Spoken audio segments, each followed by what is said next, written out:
Units and dimensions 0-2 में हम dimensions के बारे में पढ़ेंगे और ये समझेंगे कि डायमेंशंस होते क्या है। तो मैंने एक बेसिक सी डेफिनेशन यहाँ पे लिख दी है कि product of fundamental units for a physical quantity and the subsequent powers of the fundamental units are called dimensions. तो इसको समझने शुरू करते हैं। तो वेलोसिटी हमने लिख ली।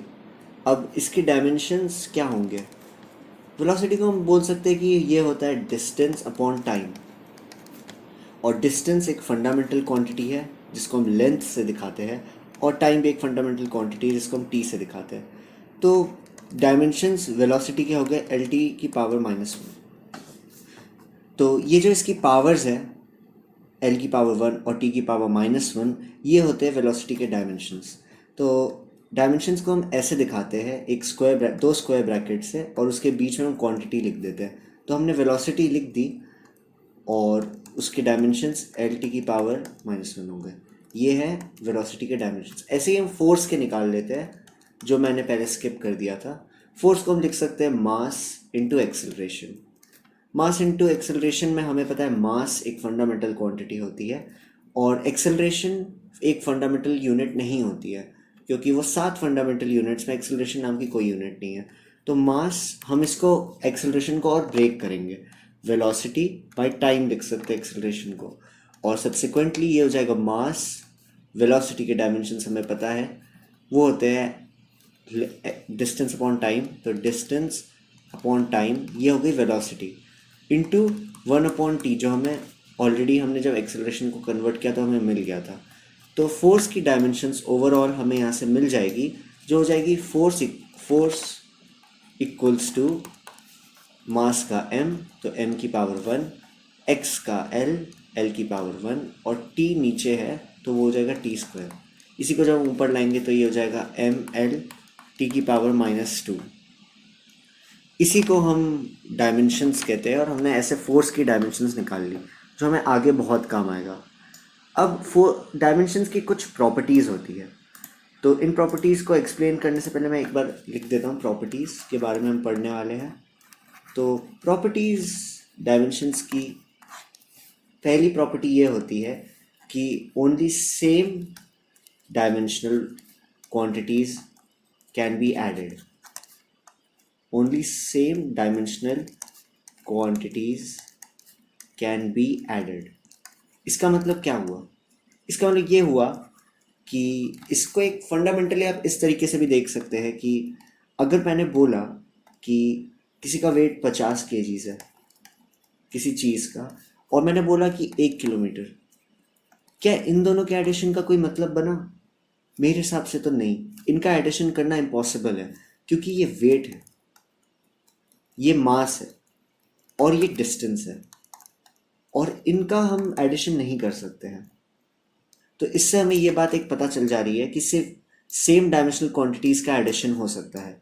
इसका मतलब मैं 50 किलोमीटर्स को ही ऐड कर सकता हूँ 1 किलोमीटर के साथ, और मैं सिर्फ 1 kg को ही 50 kg के साथ ऐड कर सकता हूँ। यानी कि डायमेंशन सेम होते हैं जब दो क्वांटिटीज ऐड होती है। इसके आगे हम इसके बारे में क्वेश्चंस देखेंगे। उससे पहले हम इसी से एक और लॉ प्रेडिक्ट कर सकते हैं, एक और फिजिकल डायमेंशंस का प्रॉपर्टीज़, कि एक दूसरी प्रॉपर्टी होती है कि हमेशा LHS पे जो डायमेंशन है वो RHS के डायमेंशन के बराबर होगी। ये हमें इसी से दिख रहा है कि जब हम 50 किलोमीटर्स, मैं पेन का कलर चेंज करता हूँ, जब हम 50 किलोमीटर्स को 1 किलोमीटर से ऐड करते हैं तो हमारे पास सब्सिक्वेंटली 51 किलोमीटर्स आता है, जो एक और लेंथ का यूनिट है, और ये तीनों सेम है।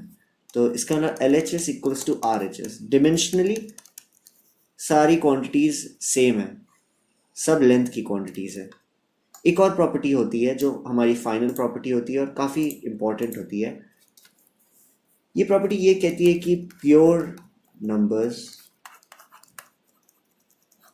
का डायमेंशन हमेशा 0 होता है, मतलब वो डायमेंशन लेस होती है।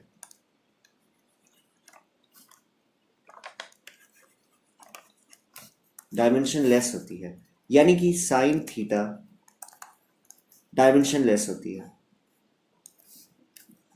ई की पावर कोई भी चीज़ ई की पावर एक्स, ये क्वांटिटी डायमेंशनलेस होगी। ऐसे ही टैन थीटा, साइन थीटा, पाई, ये सब डायमेंशनल लेस क्वांटिटीज़ है, ये जस्ट नंबर्स है। तो इसके बाद हम क्वेश्चंस प्रैक्टिस करेंगे। तो ये हमारे सामने एक क्वेश्चन है जो जेई मेंस में आया था। इसमें हमसे वेलोसिटी की रिलेशन दे रखी है कि वेलोसिटी इक्वल्स टू ये वाला एक्सप्रेशन, और उसके बाद हमें डायमेंशंस ऑफ ए पूछे है, और दूसरे पार्ट में हमसे पूछे dimensions of A into B into C. ये वाला क्वेश्चन जेई मेंस में आया था जो सेकंड पार्ट है। तो इसको सॉल्व करने के लिए आपको प्रॉपर्टीज़ पता होनी चाहिए, डायमेंशनल प्रॉपर्टीज़। तो हमें डायमेंशनल प्रॉपर्टीज़ की प्रॉपर्टी बताएगी LHS और RHS के डायमेंशंस हमेशा बराबर होते हैं। तो इस केस में भी वही फॉलो होगा। तो ए के डायमेंशंस निकालने के लिए हम AT² को वेलोसिटी के डायमेंशंस के बराबर कर देंगे। वेलोसिटी के डायमेंशंस होते हैं LT इनवर्स, क्योंकि लेंथ अपॉन टाइम होता है वेलोसिटी का फॉर्मूला। इसी चीज़ को जब हम RHS में भेजेंगे T² को, तो हमें ए के डायमेंशंस मिल जाएंगे, जो हो जाएगा LT इनवर्स बाई T², और ये चीज़ बन जाएगी LT की पावर -3, और ये आंसर हमें मिल जाएगा। इस केस में आंसर C है जो सही आंसर है। डायमेंशंस ऑफ ABC भी हम ऐसे ही निकाल सकते हैं। मैं एक बार ये हटा देता हूँ। तो हमें वापस से वही एक्सप्रेशन दे रखा, और इस बार हमें A इंटू बी इंटू सी के डायमेंशंस पूछे हैं। तो हमने A के डायमेंशंस तो निकाल लिए, जो मैं इधर लिख देता हूँ। A हो जाएगा LT की पावर -3। ऐसे ही अब हम B के निकालेंगे। जैसे AT² के डायमेंशंस इसके बराबर थे, क्योंकि LHS इक्वल्स टू RHS एक रूल होता है, वैसे ही इसके डायमेंशंस भी वेलोसिटी के बराबर होंगे, क्योंकि ये भी RHS का पार्ट है। और क्योंकि ये AT² से ऐड हो रहा है, तो ये भी प्रॉपर्टी थी कि जो दो क्वांटिटीज हमेशा ऐड होती है उनका सेम होता है डायमेंशंस। इसका मतलब AT² और इसका डायमेंशन सेम होगा। इसका मतलब इस पूरी क्वांटिटी का डायमेंशन है LT की पावर -3, सॉरी LT इनवर्स है इसका डायमेंशन, इस चीज़ का। अब ये हमें निकालना काफ़ी आसान हो गया। इस बात से हमें ये पता है कि BT और C+T का डायमेंशन होगा LT इनवर्स। ये डायरेक्टली निकालना थोड़ा टफ है, इसीलिए हम ये समझ सकते हैं, हम इस पे प्रॉपर्टी लगा देंगे कि C+T के डायमेंशन सेम होने चाहिए, तभी ये ऐड हो सकता है। यहाँ से हमें ये पता चल गया कि C के डायमेंशन है T के बराबर। तो यहाँ से हमें ये पता चल गया कि C के डायमेंशन T की पावर 1 है। अब हमें ये पूरे क्वांटिटी का निकालना है। तो ऊपर BT है और नीचे T है, और फिर T से T कैंसिल हो जाएगा, और हमें पता है कि ये पूरी क्वांटिटी इसके बराबर थी। तो इसका मतलब BT/T LT इनवर्स के बराबर था, और क्योंकि ये कैंसिल हो गया तो हमें यहाँ से पता चल गया कि B की डायमेंशंस है LT इनवर्स। अब इसी को हम सॉल्व कर लेंगे, इसके प्रोडक्ट को। तो इसका प्रोडक्ट आ जाएगा A इंटू बी इंटू सी, तो वो हो जाएगा L², T की पावर हो जाएगी -3, और ये आ गया हमारा आंसर। अब इसको हम चेक कर लेते हैं कि कोई ऑप्शन है जिसमें ऐसा है। तो A ऑप्शन तो नहीं है, पर B ऑप्शन सही है, मैच कर रहा है, इसका मतलब यही सही आंसर है। और चेक करने पर भी मैंने देखा था कि ये सही आंसर है। तो यहाँ पे हमने एक क्वेश्चन सॉल्व किया। अब हम एक और करते हैं।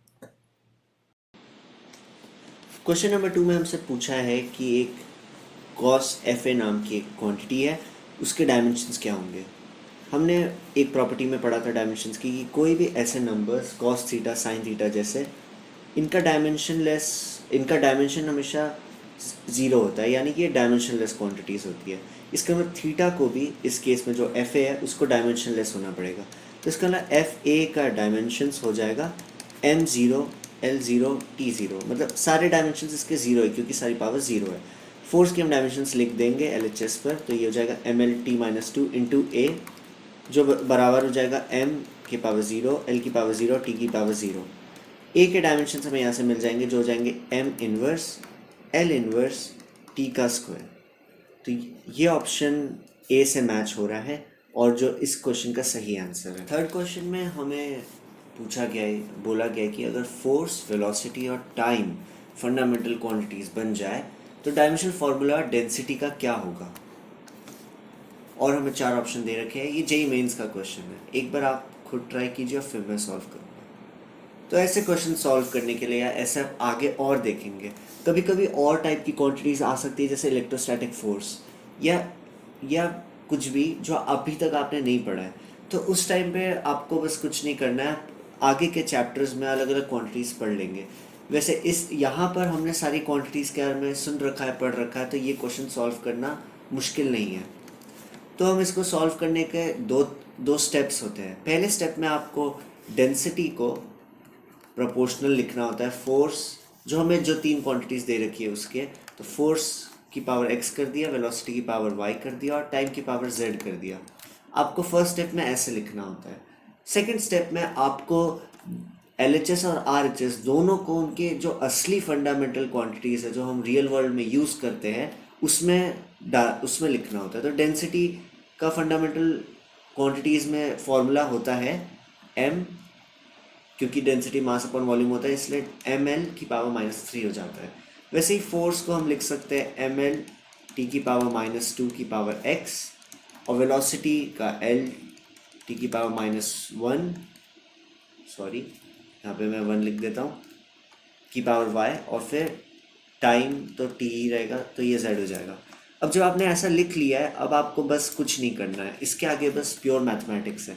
तो अब आपको ये समझ जाना है, इन सबको उनके पावर्स में लिख देना चाहिए। तो इसका मतलब ये m की पावर x हो जाएगा, l की पावर RHS में हो जाएगी x प्लस y प्लस 0, क्योंकि यहाँ पे कोई l का टर्म नहीं है, या फिर उसको हटा भी सकते हैं, तो मैं ये 0 हटा देता हूँ। फिर टाइम की पावर हो जाएगी -2x minus Y plus Z. इस तरीके से आपने लिख लिया इस फॉर्मूले को। अब आपको LHS और RHS के डायमेंशनल क्वांटिटी सेम होगी, क्योंकि हम डायमेंशन को इसके टर्म्स में दिखाना चाह रहे हैं, इसलिए LHS और RHS के डायमेंशन सेम होने चाहिए। यहाँ से हम ये समझ सकते हैं कि इसका मतलब मास का जो यहाँ पे पावर है, जो यहाँ पे डायमेंशन है x, वो यहाँ के डायमेंशन के बराबर होना चाहिए जो 1 है। तो x इक्वल्स टू 1 हमें यहाँ से मिल गया। सिमिलरली हमें ये यहाँ से दिख रहा होगा कि ये पूरी क्वांटिटी का डायमेंशन इसके बराबर होना चाहिए। इसका मतलब x प्लस वाई हो जाएगा -3। यहाँ से हमें मिल गया कि y है -4। इसी को यूज करके हम ये भी बता सकते हैं, क्योंकि यहाँ पे टाइम का कोई पावर नहीं है, तो टाइम डायमेंशन लेस है डेंसिटी के फॉर्मूले में। इसका मतलब यहाँ पे भी -2x -y प्लस z को 0 होना चाहिए। और हमें x पता है जो है 1, हमें y पता है जो है -4, और हमें z निकालना है। तो यहाँ से हमें z मिल जाएगा, जो हो जाएगा, ये हो जाएगा +4, -2 हो जाएगा z। तो हमें ओवरऑल मिल चुका है, हमें z -2 मिल गया, y -4 मिल गया है, और हमें फोर्स की पावर x जो है वो 1 मिल गया है। इसका मतलब जो क्वांटिटी है हम उसको ये लिख सकते हैं कि डेंसिटी डायमेंशनली फोर्स के पावर 1 है, क्योंकि x 1 था, y की पावर -4 है, इसका मतलब वेलोसिटी की पावर -4, और टाइम का मैं एक बार देख लेता हूँ, टाइम की पावर -2, तो टाइम की पावर -2। और यहाँ से हमें दिख रहा है कि फर्स्ट ऑप्शन मैच नहीं कर रहा है, सेकंड नहीं मैच कर रहा है, थर्ड नहीं, पर फोर्थ मैच कर रहा है, और फोर्थ ही इसका राइट आंसर है। तो हमने इस क्वेश्चन को अच्छे से सॉल्व कर लिया है। तो हमने फाइनली डायमेंशंस पढ़ लिया है, और ये यूनिट्स एंड डायमेंशंस 2 का कंक्लूजन है। मैं आपको रिकमेंड करूँगा कि आपको और TYQ सॉल्व करने चाहिए। ये बहुत एक सिंपल सा चैप्टर है जो प्रैक्टिस डिपेंडेंट है। अगर आपको अभी कई चीज़ों के फॉर्मूले नहीं आते हैं या कई चीज़ों के डायमेंशंस नहीं पता है, तो आपको वो आगे के चैप्टर्स में समझ आ जाएंगे। तो इसके साथ कंक्लूड होता है units and dimensions 2। Thank you.